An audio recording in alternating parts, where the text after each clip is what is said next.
Wonder Women. Welcome back to Wonder Women Who Build. I'm your host, Carrie Moreau, and today it's just you and me. We're going to have a conversation from the heart. So this episode is about something that doesn't always get talked about. It's the tension women in leadership carry, the duality of being both strong and soft, bold and nurturing, exhausted and still somehow effective. The storm and the shelter. So this episode was inspired by a poem I wrote, and if you're a woman who's ever had to lead while secretly struggling yourself, this one's for you.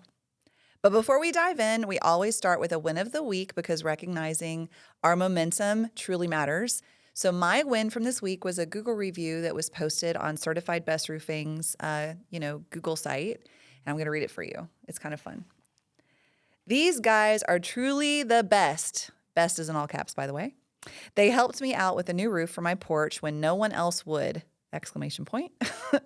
All the others were only interested in selling a whole new roof and ignored me about the porch. Certified best to the rescue. Now guess where I'm going to go when I actually need a whole new roof, everyone else? Not you, that's for sure. See you next time around, Certified Best Roofing. Beautiful job. I love this review, but when he said, guess where I'm going to go? Not you. It made me laugh. But anyway, what's your win of this week? Share it with us, post it on our Instagram, and tag us at Wonder Women Who Build. Okay, let's jump into this episode.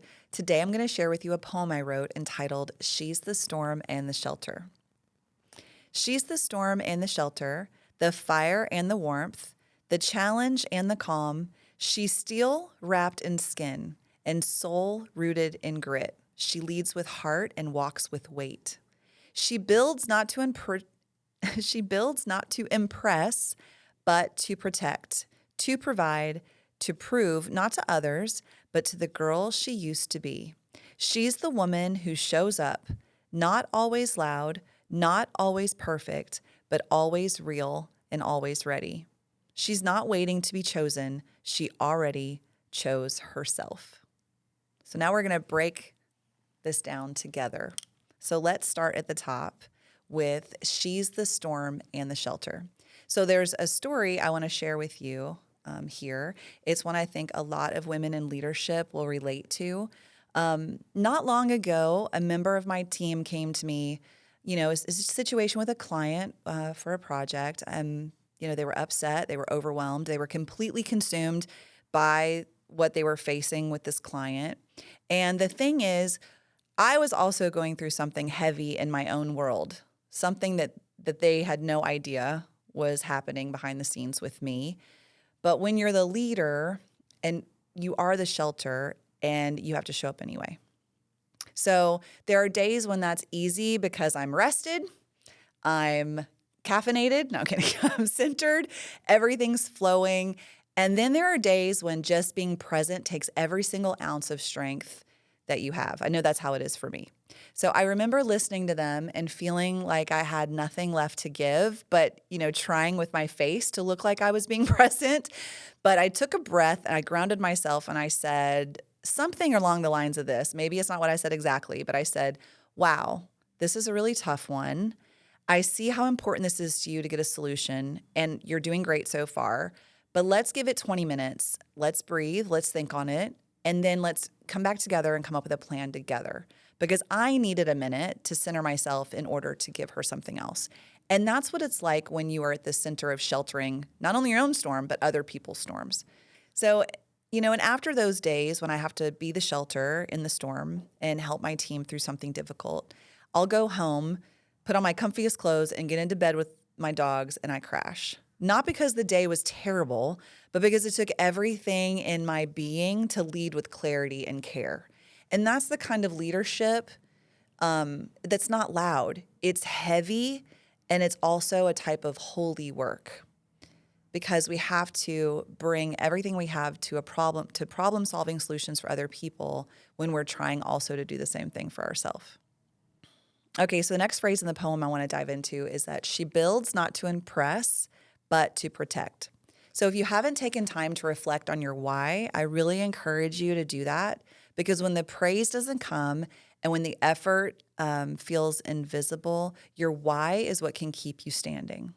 So my why is that I build to create opportunity, to give my family freedom, to offer others a seat at the table, to mentor, guide, and remind women they don't have to choose between vision and vulnerability. I have to remind myself of this over and over, but also I have to remind myself that my why is that I'm not building for the approval of others, that I'm building for impact and for legacy. So when you know your why, it changes everything because you can go back to that why. Now, I know my why was kind of lengthy because I put myself in a lot of different places, but the one thing that I always come back to is that I'm creating and I'm building, and these are the things that are making an impact for me and the things I really enjoy. So maybe your why is way simpler than that. Maybe your why is like, my why is to get out of debt. My why is to lead others. Just something simple. It doesn't have to be really deep, but I know that the deeper my why is and the more descriptive words I use in my inner thoughts, the more I can inspire myself. So the next one we'll dive into is to prove not to others, but to the girl she used to be. So this one gets a little personal, and I know in the last couple of episodes I get a little choked up, so I'm going to try not to. But when I think about the younger version of me who didn't always see possibility, the one who questioned whether she was too much or not enough, the one who felt called but didn't know where to go with it, every contract I sign, every problem I solve, every woman I encourage, it's for little Carrie. It's for that little girl who couldn't be fully who she wanted to be in the world. So I want to show her that there has always been a space for her voice, that there's always been a place for her creativity, and that her fire belongs. The next phrase is she already chose herself. So this one's simple. You ever walk away from a meeting with someone and you beat yourself up about the things that you said, or you rehash a conversation that you wish you would have shown up differently? But when you choose yourself, you can show up authentically. So if you're waiting for someone to choose you, just stop. Just choose yourself. Don't put someone in that position with that power. Choose yourself.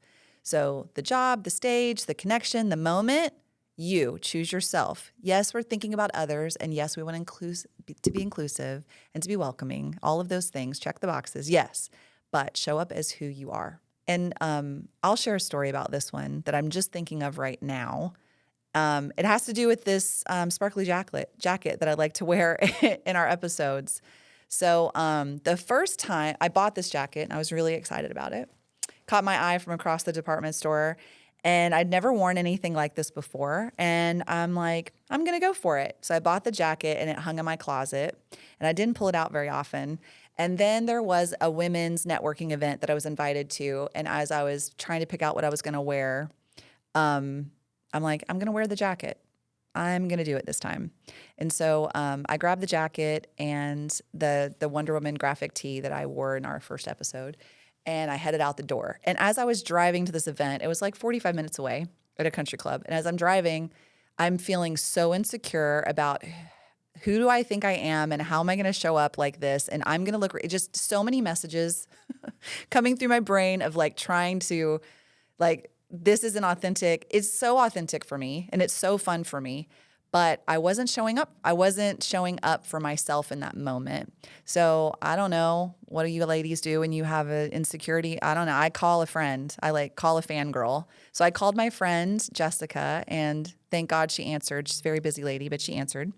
And I described to her what was happening with me. And she pumped me up for the rest of the drive. She told me I'm pretty, and of course it's gonna be great, and the jacket looks amazing. She can't even see me. The jacket's gonna look amazing, and I'm gonna make this great entrance, and I'm gonna meet new people, and it's gonna be all these things. But even still, I was like, okay, yeah, I can do this. But I felt like I was wearing a costume. So I get to the event and I go in, and there's a speaker, and we're all sitting down, and I'm feeling really out of sorts. I don't feel like myself. I feel like I look ridiculous. And, but I'm smiling and I'm trying to make the best of the situation. I don't know anyone in the room except for the one person who invited me. And so I'm sitting at a table of complete strangers, And then the speaker gave us a challenge and asked us to stand up where we were. And it was a room of probably 250 women. So stand up from the table, and she's going to recite things and say things to us, but she's going to say these things. We're supposed to think about them as we're walking through the room and passing people. So there's tables set up, there's chairs, there's not a lot of room to walk. So it was a little bit awkward. You had to brush by people, like your shoulders are bumping and it's kind of crowded. And as I'm making my way through that crowd of women, and I have to add another thing for the story in your mind, is that all of the women there, I missed the memo. They were all wearing like country club lady, like dresses that were floral. So wearing a black sparkly jacket with a Wonder Woman graphic tee didn't necessarily fit in with everyone else. So anyway, all these beautiful ladies, all dressed really cute. We're brushing in and out of each other. And as I made my movement through the room and followed the instructions of the leader, a lady would brush by me, and we weren't allowed to talk like during this exercise, which for women is very difficult. So we're supposed to be silent. So we're walking through a room, silent. And every time a woman passed me, not every single time, but like maybe every 20th woman that walked past me, she would lean kind of in and she would go, "Oh my gosh, I love your jacket." I'm like, "Thanks." Then another 20 or 30 ladies, 15 ladies, whatever. "Oh my gosh, you are pulling that off incredibly." So for the 10 minutes that she was the leader of the speaker that was reciting these things to us and telling us to be silent and telling us to think and telling us all these things, I was receiving feedback and compliments from the ladies in the room that was so incredibly positive and so absolutely 100% different than what I was telling myself on the drive there. What happened in that evening? The woman who was speaking had a lot of great things to say, and I connected with some women at the table where I was sitting. But what I walked away from that event was that for me to show up authentically myself means sometimes the first time I do it is probably not going to feel right, because I've always been kind of showing up how I want to be perceived, or how people are going to welcome me, or just all the other thoughts going on in my head. So maybe I got off on a rabbit trail in talking about the sequin jacket, but also I wanted to give you guys some history behind it. Why am I've decided I'm going to wear this jacket in every single standalone episode, because it says something to me. And what it says for me is that I can show up me, and I can show up how I like, and I can show up what makes life fun for me. And it doesn't really matter what other people think. But when you show up authentically, what you get back is always positive. It's not ever going to come back negatively, especially if you're showing up intentionally. You're honest, you're hardworking, like all of the things that make you who you are that are so positive and amazing. When you show up in that, it's contagious. Other people like it, and you're going to get the feedback that confirms that you're doing the right thing. So, what line from that poem felt written for you? Are you showing up as the shelter right now while managing your own storm? Do you need to reconnect with your why? I know I do. I need to connect with my why almost every day. So, or one last thing. Maybe you're still waiting for someone to choose you. Just choose yourself. So whatever it is, I challenge you to write your own line. Share it on Instagram, tag @WonderWomenWhoBuild, and use the hashtag #WonderWomenWhoBuild. I'd love to feature your voice and share it in one of our next episodes. Also, I would love to share one of your wins, so don't forget to share that as well. Thanks for joining me for this heart-to-heart on Wonder Women Who Build. If today's episode resonated, please share it with a fellow Wonder Woman, leave a review, and help us grow this movement of bold, brilliant, beautifully built women. And remember, you are the storm and the shelter. Until next time, keep building boldly, leading with heart, and showing up as the Wonder Woman you already are.